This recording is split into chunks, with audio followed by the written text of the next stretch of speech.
Olá, a graça e a paz de Jesus de Nazaré seja contigo. Hoje, passeando pelo livro de Atos dos Apóstolos, no capítulo 25.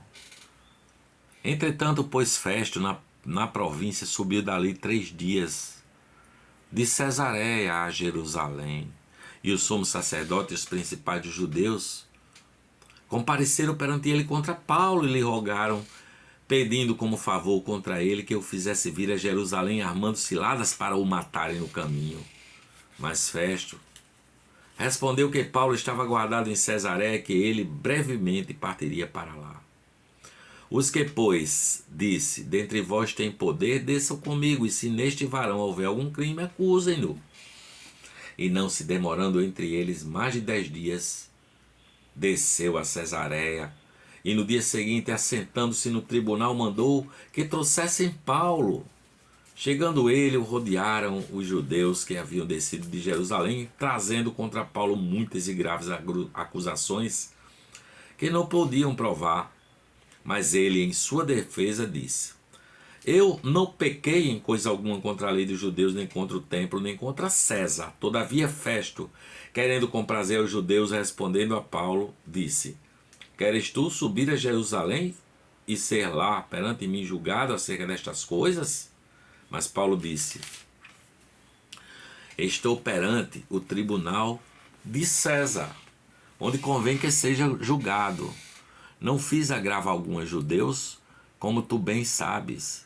Se fiz algum agravo ou cometi alguma coisa digna de morte, não recuso morrer. Mas se nada há das coisas de que estes me acusam, ninguém me pode entregar a eles. Apelo para César. Então Festo, tendo falado com o conselho, respondeu: Apelaste para César? Para César irás. Então Festo, tendo falado com o conselho, respondeu: Então, passado alguns dias, o rei Agripa e Berenice vieram a Cesareia saudar a Festo. E como ali ficassem muitos dias, Festo contou ao rei os negócios de Paulo, dizendo: Um certo varão foi deixado por Félix aqui preso, a respeito de quem os principais dos sacerdotes e os anciãos dos judeus, estando eu em Jerusalém, compareceram perante mim pedindo sentença contra ele. A eles respondi que não é costume dos romanos entregar algum homem à morte, sem que o acusado tenha presentes os seus acusadores e possa defender-se da acusação, de sorte que, chegando eles aqui juntos, no dia seguinte, sem fazer dilação alguma, assentado no tribunal, mandei que trouxessem o homem. Acerca dele, estando presentes os acusadores, nenhuma coisa apontaram daquelas que eu suspeitava. Tinham, porém, contra ele algumas questões acerca de sua superstição e de um tal Jesus defunto que Paulo afirmava viver. Estando eu perplexo acerca da inquirição desta causa, perguntei se queria ir a Jerusalém e lá ser julgado acerca destas coisas. Mas, apelando Paulo para que fosse reservado ao conhecimento de Augusto, mandei que eu guardasse até que eu envie a César. Então Agripa disse a Festo: Bem quisera eu ouvir também este homem. E ele disse: Amanhã o ouvirás. No dia seguinte, vindo Agripa e Berenice com muito aparato, entraram no auditório com os tribunos e varões principais da cidade, sendo trazido Paulo por mandado de Festo. E Festo disse: Rei Agripa e todos os varões que estáis presentes conosco, aqui vedes um homem de quem toda a multidão dos judeus me tem falado, tanto de Jerusalém como aqui, clamando que não convém que viva mais. Mas achando eu que nenhuma coisa digna de morte fizera, e apelando ele mesmo também para Augusto, tenho determinado enviar-lhe-o. Dele, porém, não tenho coisa alguma certa que escreva ao meu senhor, e por isso perante vós o trouxe, principalmente perante ti, ó rei Agripa, para que depois de interrogado tenha alguma coisa que escrever, porque me parece contra a razão enviar um preso e não notificar conforme contra ele as acusações. Depois Agripa disse a Paulo: Permite-se-te que te defendas?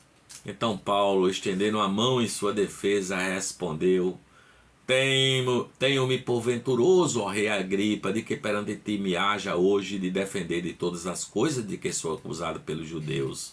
Mormente sabendo eu que tens conhecimento de todos os costumes e questões que há entre os judeus, pelo que rogo que me ouças com paciência.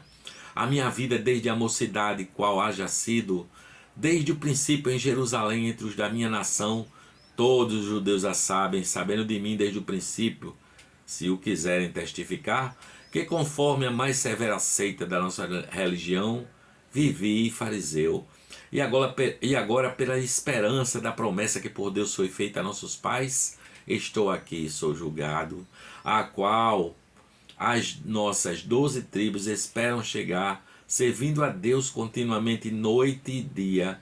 Por esta esperança, ó rei Agripa, eu sou acusado pelos judeus, pois que julga-se coisa incrível que entre vós que Deus ressuscite os mortos? Bem tinha eu imaginado que contra o nome de Jesus, o Nazareno, devia eu praticar muitos atos, o que também fiz em Jerusalém, e havendo recebido o poder dos principais dos sacerdotes, encerrei muitos santos nas prisões, e quando os matava eu dava o meu voto contra eles, e castigando-os muitas vezes por todas as sinagogas, os obriguei a blasfemar, e enfurecido demasiadamente contra eles, até nas cidades estranhas os persegui, sobre o que, indo eu a Damasco com poder e comissão dos principais dos sacerdotes, ao meio-dia, ó rei, vi no caminho uma luz do céu que excedia o esplendor do sol, cuja claridade me envolveu a mim e aos que iam comigo, e caindo nós todos por terra, ouvi uma voz que me falava em língua hebraica, dizia: Saulo, Saulo, por que me persegues? Dura coisa te é recalcitrar contra os aguilhões. E disse eu: Quem és, Senhor? E ele respondeu: Eu sou Jesus, a quem tu persegues. Mas levanta-te e põe sobre os teus pés, porque te apareci por isso, para te pôr por ministro e testemunha, tanto das coisas que tenho visto, como daquelas pelas quais te aparecerei ainda, livrando-te deste povo e dos gentios, a quem agora te envio, para lhes abrires os olhos e das trevas os converteres à luz e do poder de Satanás a Deus, a fim de que recebam a remissão dos pecados e sorte entre os santificados pela fé em mim.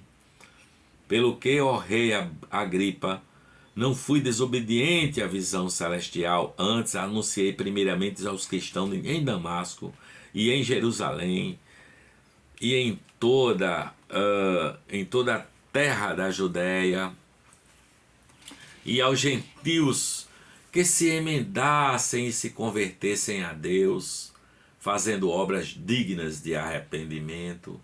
Por causa disso, os judeus lançaram mão de mim no templo e procuram matar-me. Mas alcançando o socorro de Deus, ainda até ao dia de hoje permaneço dando testemunho, tanto a pequenos como a grandes, não dizendo nada mais do que os profetas e Moisés disseram que devia acontecer, isto é, que o Cristo devia padecer, e sendo o primeiro da ressurreição dos mortos, devia anunciar a luz a este povo e aos gentios. E dizendo ele isto em sua defesa, disse Festo em alta voz: Estás louco, Paulo, as muitas letras te fazem delirar. Mas ele disse: Não deliro, ó potentíssimo Festo, antes digo palavras de verdade e de um são juízo. Porque o rei, diante de quem falo com ousadia, sabe estas coisas, pois não creio que nada disto lhe é oculto. Porque isto não se fez em qualquer canto. Crês tu nos profetas, ó rei Agripa? Bem sei que crês. E disse Agripa a Paulo: Por pouco me queres persuadir a que me faça cristão? E disse Paulo: Prouver a Deus que eu, por pouco, por muito, não somente tu, mas também todos quanto hoje estão me ouvindo, tornastes tal qual eu sou, exceto essas cadeias. Dizendo ele isto, se levantou o rei, o governador e Berenice, e os que com ele estavam assentados, e apartando-se dali, falavam uns aos outros, dizendo: este homem nada fez digno de morte ou de prisões. E Agripa disse a Festo: bem podia soltar-te este homem, se não houvesse apelado para César.